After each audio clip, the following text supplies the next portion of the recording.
The next one that we have here is entitled Learning from Infants: What the Study on Allegiance Teaches Us About Group Formation and Inclusion in the Workplace. And so the question here that was brought up was, do infants view social groups as social allegiances and consequently expect in-group members to provide support to one another during intergroup conflict? And the methods that they use in this study was they completed 3 identical experiments where each of the age groups of the infants differed. In the first experiments, they had 36 infants recruited, and each participant was seated on the lap of their caregiver in a soundproof testing room. They were made to view a series of animations that depicted third-party interactions between members of 2 opposing social groups. And the infants' looking times to the outcomes of the 2 test trials were recorded. And then this looking time was indicative of the surprise that they experienced when the intervening agent helps an out-group member, which is the unexpected outcome, compared to when they help an in-group member, which is the expected outcome in the animation series. And the authors believe that if infants expect members of the same group to be part of a social allegiance and help each other during a conflict, then the infants should be more surprised and look longer. And so the results of this were that they found that infants expect members from the same group to intervene and help an in-group member accomplish their goal, as allegiances often form to defend each other against rival groups. The 9 to 13-month-olds looked significantly longer to the unexpected outcome, helping the out-group member, in which they helped the out-group member, compared to the expected outcome trial, where the intervening agent helped the in-group member. These findings suggest that within the first year of life, these infants use social allegiances to predict how individuals within a group are obligated to behave towards one another.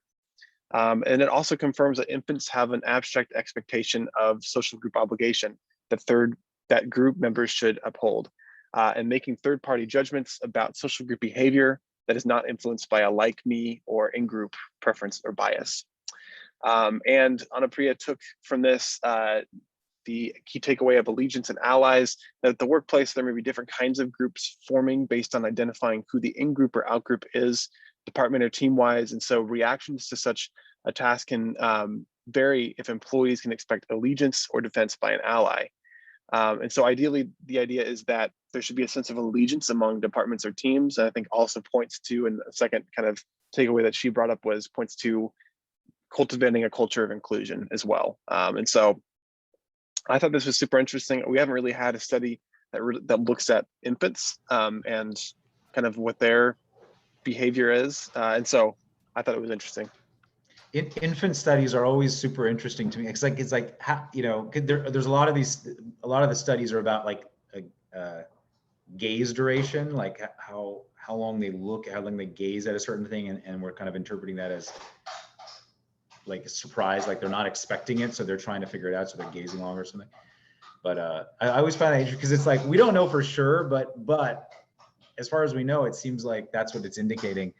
And man, so it's super. I mean, to me, this is super interesting because it's like how much of our biology is set up, our psychobiology is set up to actually track group membership and what group members should be doing. I mean, this is it speaks to like evolved psychology. I think it becomes our mission later in life to transcend this evolved psychology in some way, to be okay with things that we might not expect biologically or something. I think it's really fascinating just how early those things start to show up.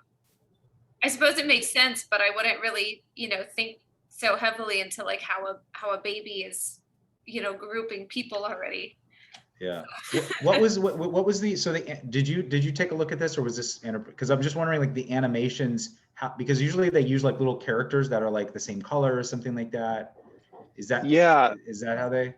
There wasn't any, I remember there wasn't any specific like notion that there was a specific race or ethnicity or culture. It was, I don't know exactly how they did it. Like cartoon characters. Usually, yeah. I mean, usually that's how they do. They just like little made up cartoon characters that kind of look similar or something like that.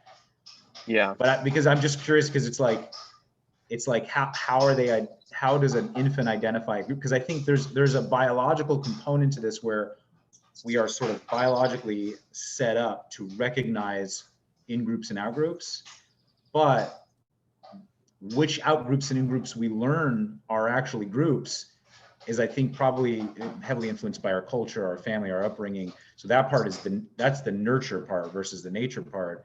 So I'm just curious, like throughout life, it's our brain starts to plug in what groups are salient, what groups are actually out there.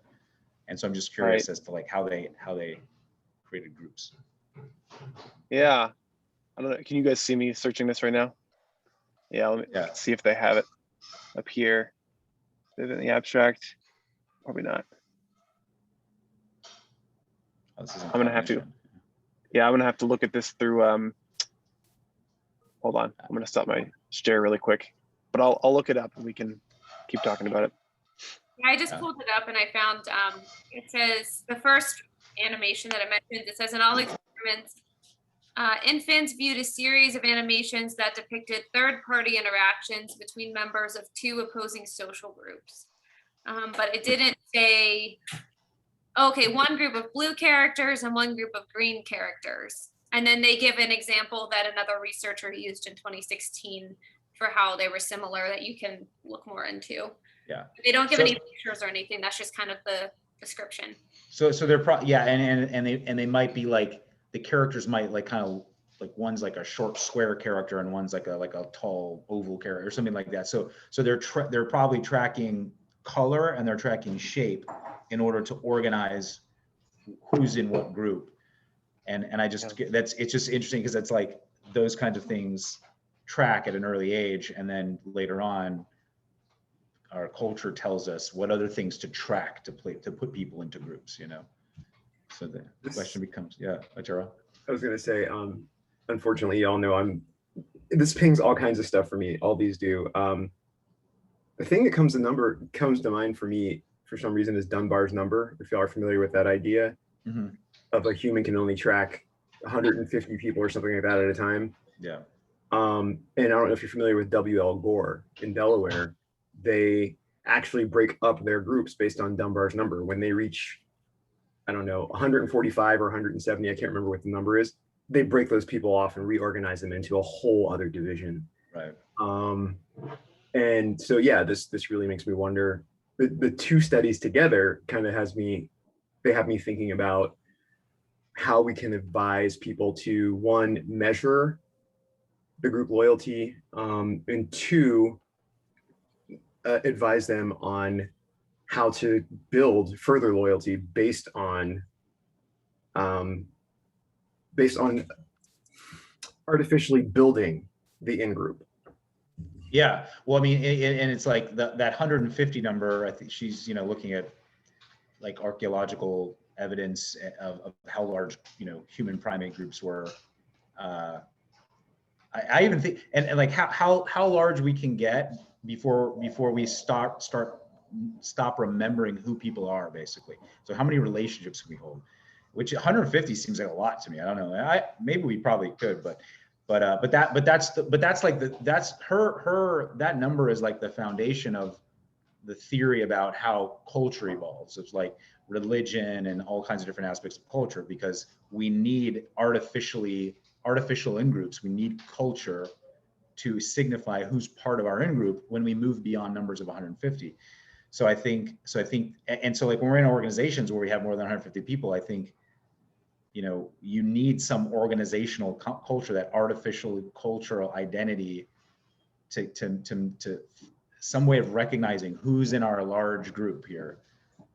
Or we just do what Gore does and just at 150, we just break everybody up and you just have relationships with those 150. Yeah, group. Yeah, there's a really, hold on one second. This book, the Evolution of Culture. If you haven't read it, it's a really good book. It's on the evolutionary psychology and evolutionary cultural anthropology.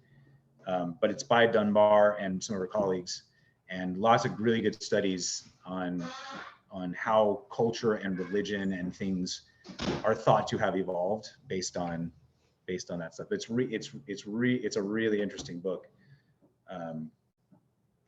if you're interested in the evolution of culture.